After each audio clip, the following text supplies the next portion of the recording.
Hey everyone, just gonna give you a quick update on training and the competition coming up ahead.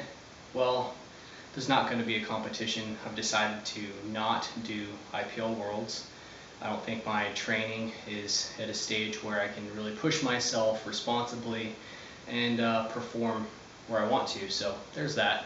No competition in the coming weeks like I had originally planned, but what that's going to allow me to do is to really extend the time of this rehabilitation process and to enter my next competition hopefully around January, February in a much better position.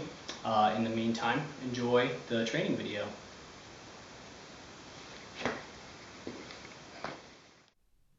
So yeah, no more competition in November. However, there will be future competitions. And I know this because powerlifting is growing as a sport quite tremendously. And if I can just wait a little bit longer, perhaps there will be a competition on my own block, perhaps just in my neighborhood. That's how fast the sport is growing. I was just thinking about that because the USAPL Raw Nationals this last weekend or so, I guess. I don't know, but freaking huge competition and a lot of really great lifts and great lifters out there doing awesome performances on the platform. I was astonished to see such really good lifts going on there, and it wasn't just like one or two big lifts, but I mean there was a lot of them, and I mean if we're gonna talk judging standards here, we all know that's the gold standard. Let's not bullshit ourselves here, everyone. The IPF, they get, you know, some shit wrong sometimes too. But, but, what they get wrong, I feel, is just less bad than what others get wrong. So, I mean, I don't even compete IPF, so it doesn't impact me really that much at all. I'm just saying, if we're gonna be honest here, let's just recognize that and then just get fucking past it. If you don't lift IPF like me, it doesn't affect my training.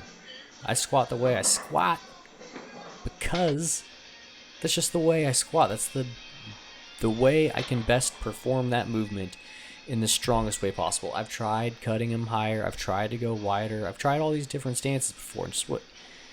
It did not work out. So, regardless of squat depth, I'm fine. I don't give a fuck about what anybody else does. So if you guys want to do some crazy bullshit squat where you're, I don't know, doing a good morning and pushing your butt way far back and somehow hitting parallel, go ahead. I mean, realistically, if we're gonna be honest, I'm just happy to be squatting in the first place. You know, a whole knee issue, just getting past that. Let's get all past this whole IPF stuff. Good job, you great lifters. You guys did a fantastic job. Move on past that. Next little bit, we're gonna be talking about here, you guys, camera angles in your lifting videos. So, going back a little bit to the competition, everyone hollering about Jesse Norris and his squats. I totally get that. But we have to consider camera angles. And so what I'm doing here, if you can even go back through this, what was that? Go back through this video and look at all these different angles. My squat form is pretty damn consistent on these singles. I'm doing 10 of them. And you're getting quite a few different angles, and the squat depth looks different on very many of them. And the ones that would be questionable in some angles only really appear to be clearly deep just because you've now seen a number of really deep squats by me if you're watching my videos. I'm not saying I'm going,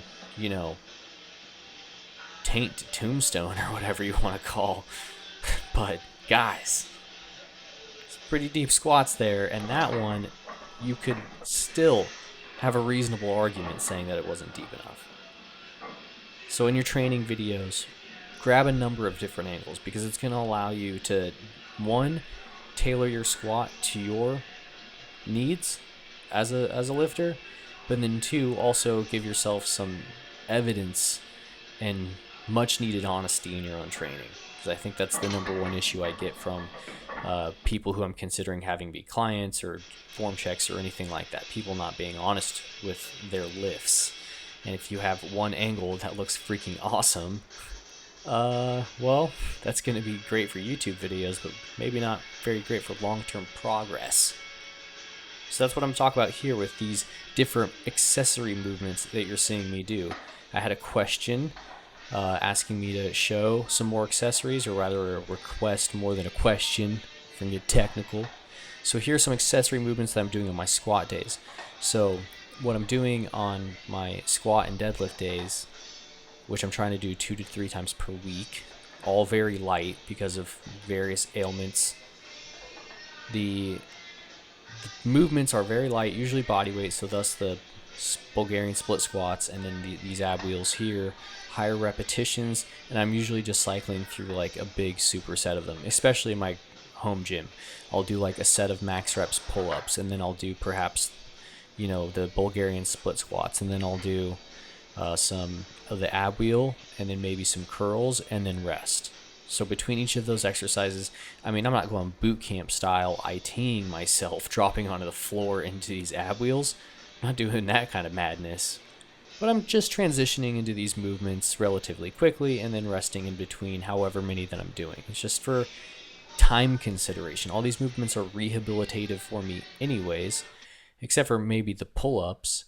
But, just trying to show you the way in which I train, which goes along with my method, which I find to be effective for my training, and it's been so for a lot of others. So, check it out.